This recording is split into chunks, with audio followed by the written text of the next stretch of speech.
In Hollywood, every light hides a shadow. Every applause has a silence behind it. This is the story of those who lived between the two. Welcome to Hollywood Biographies. In 1972, inside the golden glow of the Oscar Hall, the host opened the envelope, his voice echoing amid the restrained applause. And the winner is Ben Johnson in the Last Picture Show. A man stepped onto the stage. He didn't say much. No script, no rehearsal, no long-winded gratitude. Just a slight bow, a modest smile, and eyes that still seemed to carry the prairies of Oklahoma. No one in that room knew that the man holding the golden statue had once nearly died under a horse's hooves, had been cast out by Hollywood, and had chosen to walk away from the spotlight to keep himself whole. Ben Johnson, the last real cowboy of American cinema. All his life, he had never been the face on a magazine cover, never courted scandal, and never tried to be loved more. He simply lived true to himself, simple, quiet, and honest to the point of stubbornness. Hollywood loved him, then forgot him. But the West did not. For those who grew up with red dust and dry winds, Ben Johnson remained a symbol of something lost, something genuine, rugged, and humble. This story isn't about fame. It isn't about box office numbers or glowing reviews. It's about the journey of a man born among hay and dust storms, thrust by fate into a glittering world, and who spent his life trying to hold on to one thing: dignity. Anyone can act better than me, but no one can play Ben Johnson better than I can. A line half in jest, half in truth, but one that summed up his entire philosophy. Between the light and the red dust, Ben Johnson chose silence. And it was that very silence that made him a legend. In 1918, amid the endless windswept plains of Fauquier, Oklahoma, a child took his first breath. His name was Francis Benjamin Johnson, Jr. They simply called him Ben, the son of a man renowned throughout the Midwest, Ben Johnson Sr., the fastest lasso hand in all rodeo competitions, a man who could rope cattle with nothing but his wrist and the calm of someone who understood the land and the sky. His father was a symbol. His mother, Ollie Susan, was the soul of the family. A woman who lived her entire life by two things: faith and discipline. Ben grew up in a world most children only saw in movies: the wind whispering through wooden fences, the thud of horses' hooves on dry earth, and the smell of saddle leather soaked into his sleeves. By the age of 4, he could ride a horse. At 8, he was herding cattle back to the corral before sunrise. And by 11, he was working full-time at Chapman Barnard Ranch, the largest ranch in the state. Over 100,000 acres and nearly 20,000 head of cattle. A boy in a man's world, where silence was seen as a sign of strength and a nod carried more weight than praise. Ben never had a childhood in the ordinary sense. He had long dawns and dust-filled sunsets, hard labor, calloused hands, and scratches that never quite healed. Yet amid that harsh landscape, he learned two things no school could ever teach: patience and honesty. If you lied about tying your horse properly, by morning it would be gone. If you were lazy, the sky would teach you a lesson with a dust storm. Then, one day in 1932, when Ben was just 14, fate struck. During a small rodeo in the town of Pawhuska, the horse he rode panicked, threw him off, and trampled his chest. The cheers went silent. He lay in the dirt, gasping, blood mixing with the scent of dry earth. And in that fleeting moment, he looked up and saw the Oklahoma sky, bluer than ever. And he thought, "If I live, I'll live like a real man." From that moment on, Ben was no longer a cowboy boy. He became a man of silence, a man who spoke little, but always kept his word. In the years that followed, the Dust Bowl swept across Oklahoma. No rain, cracked soil, cattle dying in droves. The entire West turned gray, as if even the sky had grown hoarse. The Johnson family lost nearly all their livestock. Poverty arrived quietly, like a winter wind, cold and wordless. But in that hardship, Ben learned another lesson: humility. He realized that true strength wasn't in the fastest rider. It was in the one who could bow his head before nature. By 1935, another blow came. His mother died of lung disease after years of silent endurance. On her final night, she held Ben's hand and whispered, "Be kind. Wherever you go, let people see your goodness before they see your strength." From then on, he hardly spoke at all. People said that for years, Ben Johnson could work all day in the fields and not say more than 10 words. Yet his eyes, calm, deep, and distant, had a way of making others fall silent too. That boy grew up surrounded by simple things: the earth, the horses, and the sky. But it was in that barren land that he forged the traits that would define him forever: serenity, integrity, and the courage to be alone. Before the world even knew what cinema was, Ben Johnson was already a living movie, a man born from dust who spent his life carrying the breath of the wind within him. I learned how to live from my father, but I learned how to be a man from my mother's silence. Later, when Hollywood called his name, when the lights shone upon his sun-worn face, no one understood that behind those calm eyes lay the memories of a boy who had seen both the beauty and the brutality of the land that gave him life. And it was that land, rough, fierce, and honest, that made Ben Johnson the man who, even while standing on the Oscar stage, still carried in his heart the scent of Oklahoma hay. In the late 1930s, America still bore the scars of the Great Depression. But in Oklahoma, the crisis wasn't just in the numbers. It was in the dry winds sweeping across the plains, in the dust that crept into people's sleep. Ben Johnson was 19 then, a quiet, tough young man with no dreams beyond surviving one drought season after another. His mother's death had left an emptiness no words could fill. He left the family ranch, carrying only a horse, a few sets of clothes, and the belief that a man's life needed just two things: honor and honesty.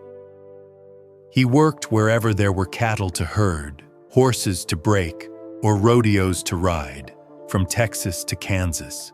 In those years, he had no home, no fixed address, only an endless prairie for company. At dawn, he'd rise before the sun, brew coffee with river water, and tighten the worn straps of his boots. At night, he'd lie beneath the stars, listening to the wind ripple through the grass, thinking of his father, the man who once told him, "Every road begins with the first footprint on the ground." By 20, Ben Johnson was one of the finest riders in the region. He could balance on a galloping horse, throw a lasso with inch-perfect precision, and move a herd like a conductor leading an orchestra with his rope. But what people remembered most about him wasn't his skill. It was his composure. In the noisy world of rodeo, where men shouted to be seen, Ben Johnson stayed silent. He let his actions speak, and it was that silence that made him stand out. It was also around this time that he began to feel something vague stirring inside him, a sense that he was meant for something larger, though he couldn't yet name it. On long rides across the open land, he would sometimes stop and stare at the horizon, where the earth and sky blurred into a thin line of light. "Is this all my life will ever be?" he once wondered, and then smiled to himself. "If it is, that's all right." He didn't know that destiny had already begun to move, carried on the hooves of the horses he loved. In 1940, a stranger arrived at the ranch where he worked. They said they needed someone to drive a herd of horses to Flagstaff, Arizona, for a film directed by Howard Hughes called The Outlaw. Ben Johnson didn't know who Hughes was and didn't care. He looked at the horses, at the long road ahead, and simply nodded. A few days later, he was leading the herd, riding hundreds of miles across the desert. The sun burned, the sand whipped against his face, but Johnson kept going, as if it were the most natural thing in the world. When he arrived, the film crew was astonished by how he handled the horses. Swift, precise without shouting a word.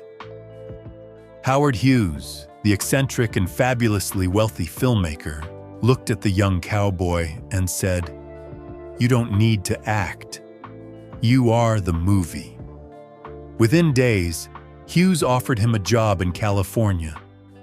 At that moment, Ben Johnson didn't really understand what actor meant.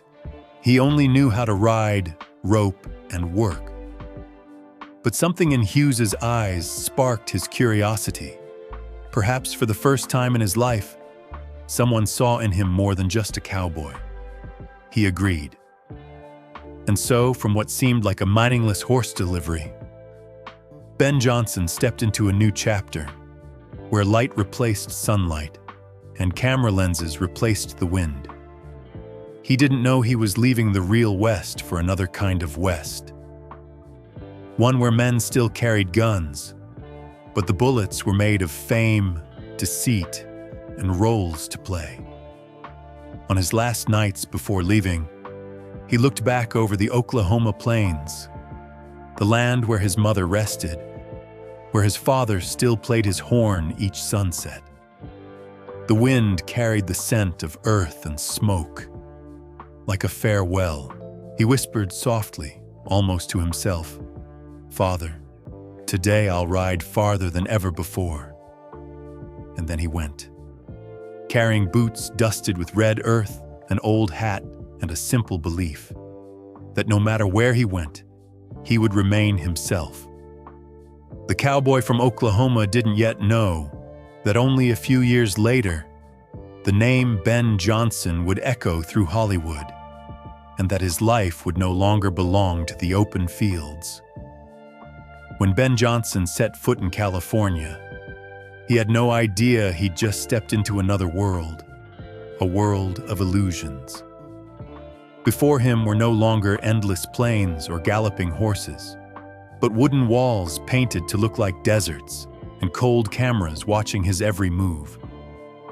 Hollywood in the 1940s was a fake West, a place where men rode horses on screen but had never touched a real saddle.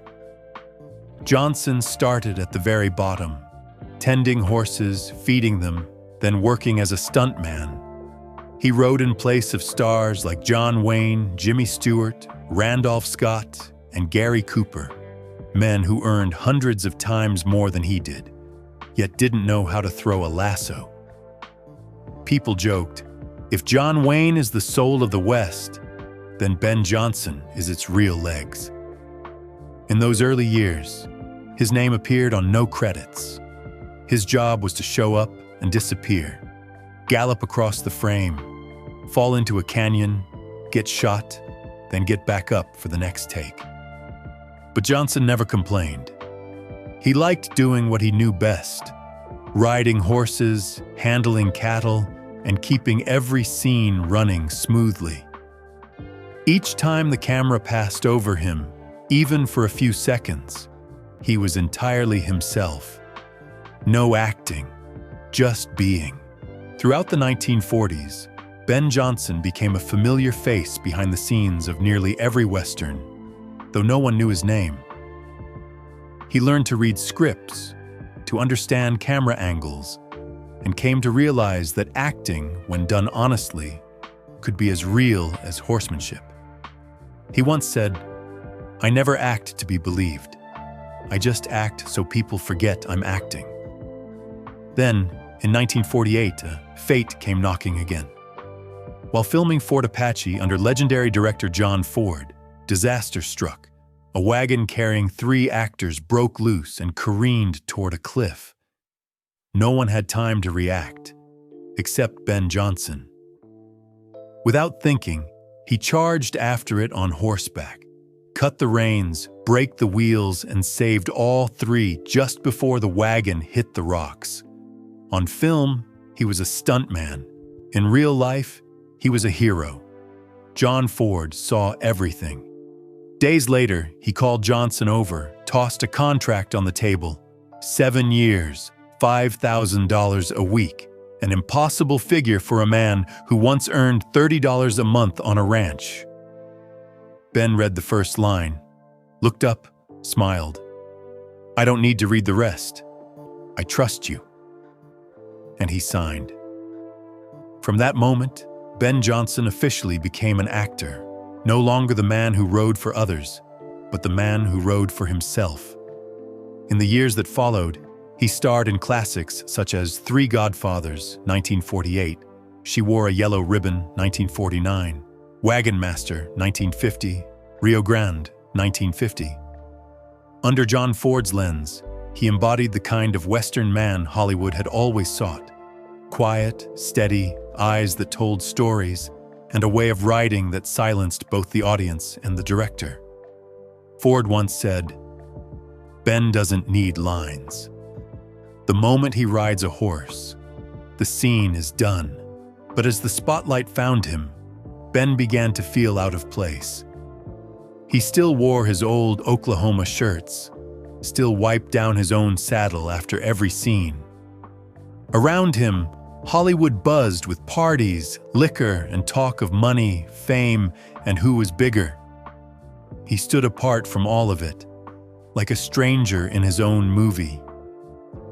Once, when a reporter asked why he avoided studio parties, Johnson replied, "I don't know how to talk about things I don't believe in." That line would later define him, a real soul in a world of performances. But behind those first triumphs, a quiet storm was brewing. John Ford, the man who brought him into Hollywood, would also be the one to nearly drive him out.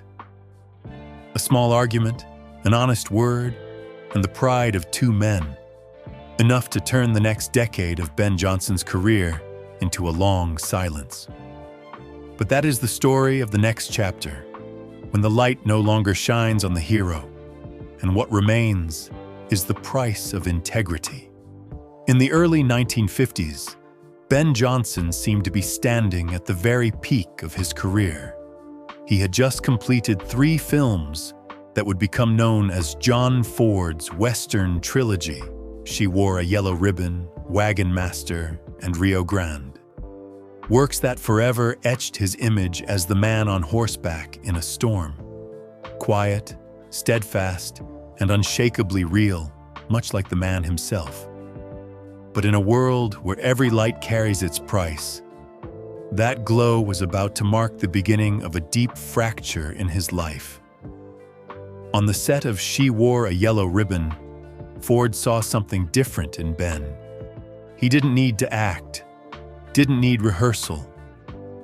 The moment he stepped into the frame, he became the West itself.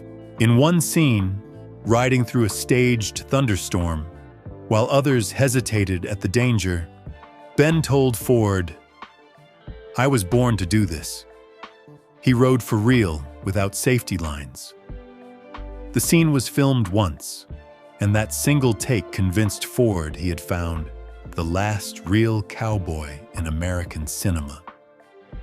A year later, Ford wrote Wagon Master just for him, a film crafted to honor the freedom, simplicity, and integrity that Ben Jonson carried within him. The scene of him leading the caravan across the raging Green River, the horses panicking, the current strong, used no tricks. It was all real. When someone on set asked if he was afraid, Ben simply smiled. Water only scares the ones who don't know how to listen to it flow. In every movement of the horses, in the way his eyes lingered on the horizon, people didn't see an actor, they saw the American West itself. Then came Rio Grande, the final chapter of Ford's cavalry trilogy, a heroic symphony that turned into a bitter duet about pride. In one legendary shot, Ben rode standing astride two galloping horses, the American flag in hand, a Roman riding stunt everyone called insane.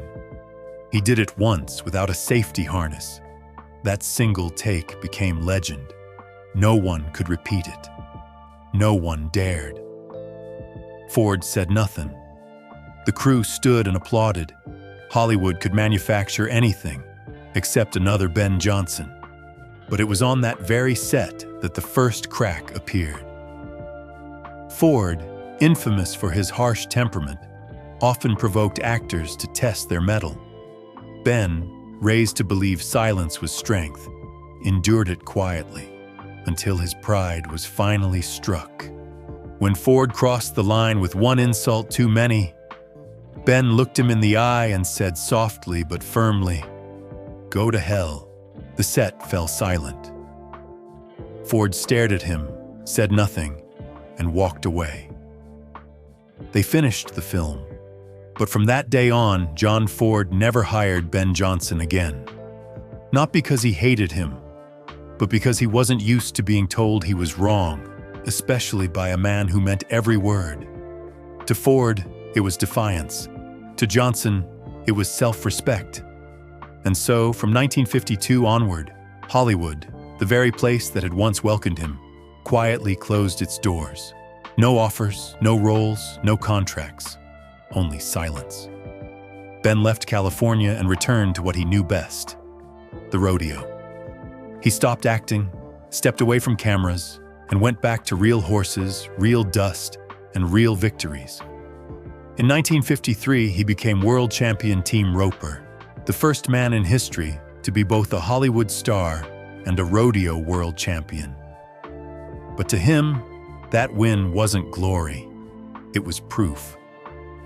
I don't need Hollywood to be somebody. He recalled that after his victory, he had just $3 in his pocket, a broken-down car, and a wife angry that he'd been gone too long. But he smiled. "I've got enough. I've got freedom."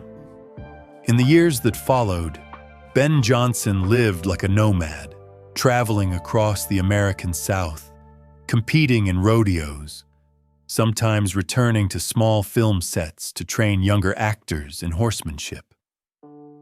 In his heart, he still remembered Hollywood's lights, but no longer the need for them. When a reporter once asked if he regretted being forgotten, he replied, "I wasn't forgotten. I just chose to be quiet." For others, that might have been a crisis. For him, it was freedom. 16 years later, Hollywood came looking for Ben Jonson again. But by then, he was no longer the same man, no longer the dreamer, no longer waiting for anyone's permission. He had something most actors never find, even at their peak: peace. Because sometimes, losing everything is the only way to truly keep yourself. 16 years after Hollywood had forgotten him, Ben Jonson was 53. He returned to film not out of ambition, but because of an old friend, director John Ford, who sent him a short note. "Don't let that young man quit. He needs someone like you." The young man Ford referred to was Peter Bogdanovich, a rising filmmaker preparing for only his second movie, The Last Picture Show. It was a story about a small Texas town where time stood still. Amid dusty roads, an aging movie theater, and people quietly losing something inside themselves. Bogdanovich wanted Ben Johnson to play Sam the Lion, an older, gentle cafe owner and swimming hole keeper, the one man in town who still held on to kindness and decency amid change. But when Ben read the script, he frowned. The pages were full of profanity, sex scenes, and lost souls. It made him uneasy. He closed the script, called Peter, and said plainly, "I don't talk like that. I don't live like that, and I won't pretend I do." Peter, disappointed, went to John Ford for advice. Ford just smiled. "You can't make a real man act like a fake one. Let him change what he needs." So Peter did something rare for a young director. He gave Ben Johnson full control over his dialogue. Every line spoken by Sam the Lion, slow, gentle, filled with pauses, was rewritten by Ben himself in his own voice. Lines like, "Being crazy about a woman's like being a duck in a thunderstorm," and "You wouldn't believe how this country's changed," carried his rhythm. The cadence of a man who had seen both the real West and the Hollywood West.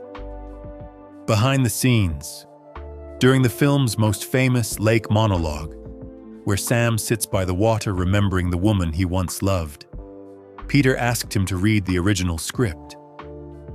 Ben stayed silent, turned the page, then said quietly, "I think I know this man better than you do." Then he delivered the scene his way, slow, hushed, utterly real. When the take ended, the set fell silent. Peter Bogdanovich wiped away tears and whispered to his cinematographer, "We just captured something that will never happen again." It was a one-take scene, unedited, unrehearsed, and it became one of the immortal moments of 1970s cinema. When the Last Picture Show premiered in 1971, it stunned audiences. Not only for its boldness, but for the quiet light in Sam the Lion, a symbol of dignity in a decaying world. Critics called it a performance lived, not acted. Months later, at the 1972 Oscars, his name was announced, and the Oscar goes to Ben Johnson for The Last Picture Show. The entire hall stood and applauded. He walked to the stage with his usual calm, unhurried steps. No speech prepared, just a soft breath of words. "Thank you. It's been a long road." Then he bowed and stepped down, leaving the world watching in silence. But what people remembered most wasn't the golden statue. It was how he carried it. When reporters asked if he planned to raise his salary or seek bigger roles, he said, "I don't need more money to know who I am. All I need is a horse and a good sunny day." Behind that calm was an entire philosophy of life. Ben Johnson didn't see the Oscar as a summit. He saw it as proof that truth still had value in a world of illusion. He once told a journalist, "This statue didn't teach me anything. I knew who I was long before, when I saved a man from a runaway wagon, not when I walked on stage." After The Last Picture Show, Ben received many offers. Bite the Bullet, 1975, The Wild Bunch, 1969, re-released and celebrated, Junior Bonner, 1972. But he always chose his roles by one principle. "I only play men who can sleep easy after every scene." On the set of Bite the Bullet, 1975, while riding across the desert with Gene Hackman, Ben's horse slipped, throwing him hard onto the ground, his shoulder hitting the sand. The crew panicked. The medic rushed in, insisting he go to the hospital. Ben got up, laughed, brushed the dust from his shirt, and said, "I'm not dead yet. Keep rolling." They did, and that real fall became the film's most authentic moment. That was who he was, acting by not acting, never trying to look tough, simply being tough. Throughout those years, Ben Johnson lived quietly on his ranch in Arizona with his wife. Carol Elaine Jones, daughter of a famed Hollywood horse trainer. They rode together every morning, tended cattle, and shared coffee in the afternoons. No children, no scandals, no ambition left to chase. Just a rare peace in an age of fame. Peter Bogdanovich later said, "Ben wasn't just an actor. He was the last truth left of the West." When asked why he didn't push his success further, Ben smiled. "I don't need to go farther. I just need to go the right way." In an era when everyone wanted to be seen, Ben Johnson chose to quietly fade from the light, just as he had once walked off the Oscar stage, slow, calm, serene. Because to him, the real summit wasn't standing under the spotlight. It was keeping yourself whole after you stepped down from it. After the 1972 Oscars, Ben Johnson entered what others might have called the twilight of his career. But to him, it was simply a quiet afternoon after the storm of fame. He didn't chase Hollywood, didn't hunt for big roles, didn't try to come back. He simply returned to where he belonged, the dry winds of Arizona, where sunsets bled across the sand and horses still called out across the fields. By the time he neared 60, Johnson had become an icon, not of glamour, but of a rare kind of honesty in cinema. They called him the Last Cowboy, but he just smiled. Cowboys never die, we just slow our riding. During those years, Ben still acted. Not much, never loudly, but always with humanity. The Sugarland Express, 1974, The Train Robbers, 1973, Junior Bonner, 1972, The Getaway, 1972, and Red Dawn, 1984. Whether the role was large or small, he carried the same spirit, standing tall, speaking little, and letting his eyes tell the rest. Even when he appeared for only minutes, people recognized him instantly, because in him, there was no acting, only truth. One of the rare stories from those later sets came from The Train Robbers. John Wayne, already battling the early stages of lung cancer, met Ben again after years apart. Wayne gripped his hand tightly and said quietly, "Ben, I'm getting old. You still ride like the wind." Ben answered with a half smile, "And you're still the wind." The two men, the twin symbols of the Old West, just stood there, silent. They didn't need words. Both knew their time was slowly closing. By the 1980s, the Western had nearly vanished from Hollywood. In its place came superheroes, digital worlds, and explosions born of special effects.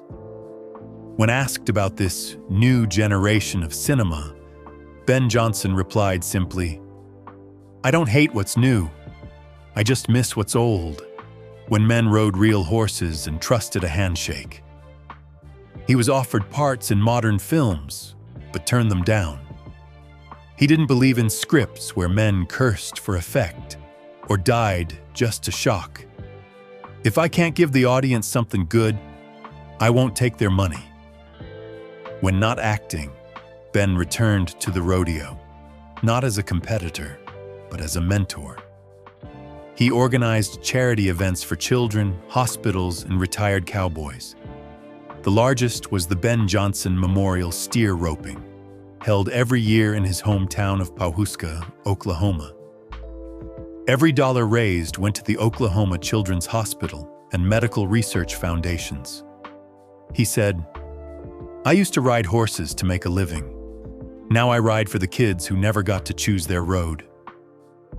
As he grew older, he grew quieter.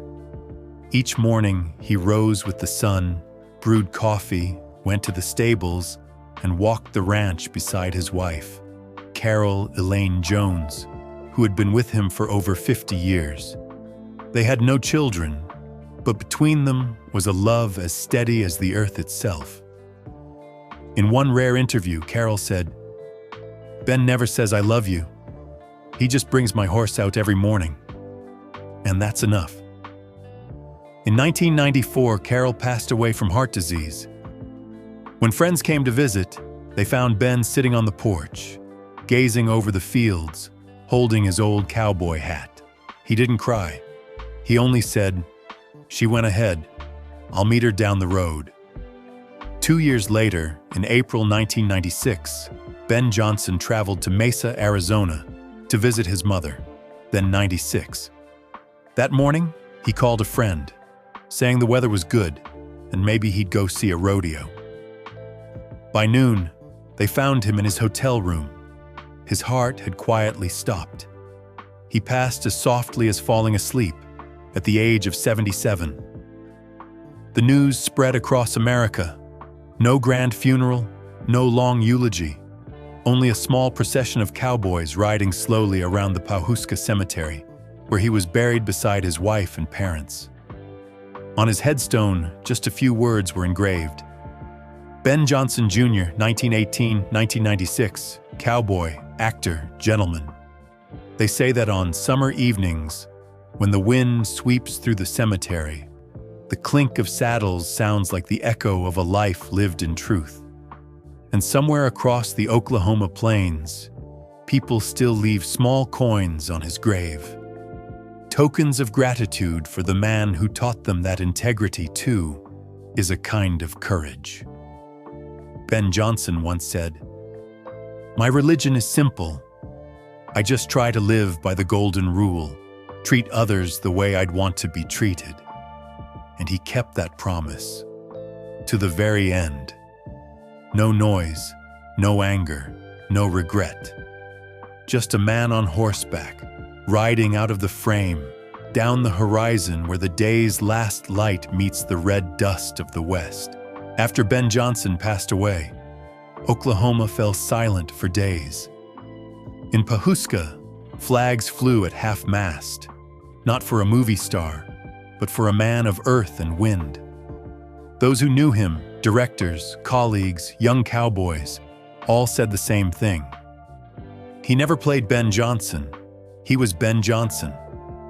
Every year on Father's Day weekend, people still gather for the Ben Johnson Memorial Steer Roping Rodeo, the very event he founded with his father over 70 years ago. Since its creation in 1952, the tournament has raised over $2 million for the Oklahoma Children's Hospital and the Children's Medical Research Foundation, two charities he quietly supported for years without ever seeking the press. And in the heart of Pawhuska, the Ben Johnson Cowboy Museum opened in 1997, just 1 year after his death. Inside its modest 500 square meter space, his old saddle remains, the coat he wore in the Last Picture Show, his wide-brimmed hat, and hundreds of behind-the-scenes photographs.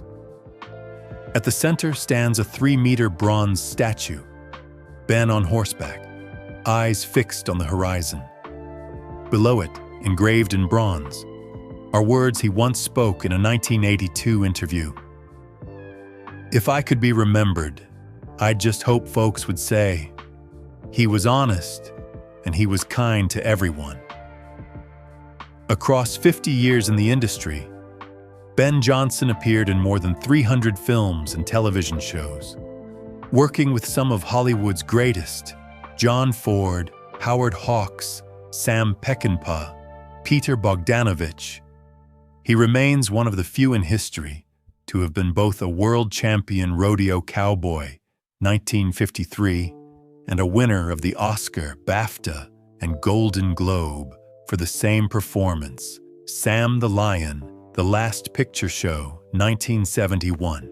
1 gold statue, 3 major awards, hundreds of real horse rides, all to prove one truth: authenticity is its own kind of talent. In a Hollywood where fame often arrives fast and fades faster, Ben Johnson was the rare exception. He left behind no glittering speeches, no grand declarations. He lived as quiet proof that being a good man can itself be a legacy. More than half a century after Wagon Master, 1950, and The Last Picture Show, 1971, Young filmmakers still visit his museum, sitting for hours watching faded reels, studying how he walked, looked, and stayed silent. A silence without music, yet pulsing with truth. Critic Roger Ebert once wrote, "Ben Jonson didn't act to be remembered, and that's exactly why no one ever forgot him." Today, in an age of CGI, where horses are made of pixels and deserts are painted backdrops, the image of Ben Jonson still flickers in every film that dares to seek what's real. Because he wasn't just a symbol of the West, he was a reminder to Hollywood that art begins with honesty. In Pahuska, when dusk falls, his bronze statue glows at the amber light. The last rays of the day reflect off that face. The man who lived a full life without ever losing himself. And in the breeze, one might almost hear a distant voice. "I don't need applause. I just need to know I lived right." If ever you must choose between fame and yourself, remember Ben Jonson, the man who chose truth in a world of performances. Because there are some people who don't need the spotlight to become legends. And if this story touched you, leave a heart. For the man who spent his whole life keeping one promise: I'll be myself, no matter how the world changes. If this story moved you, don't forget to subscribe for more cinematic journeys into the lives behind the fame. This is Hollywood Biographies, the light, the silence, the legacy.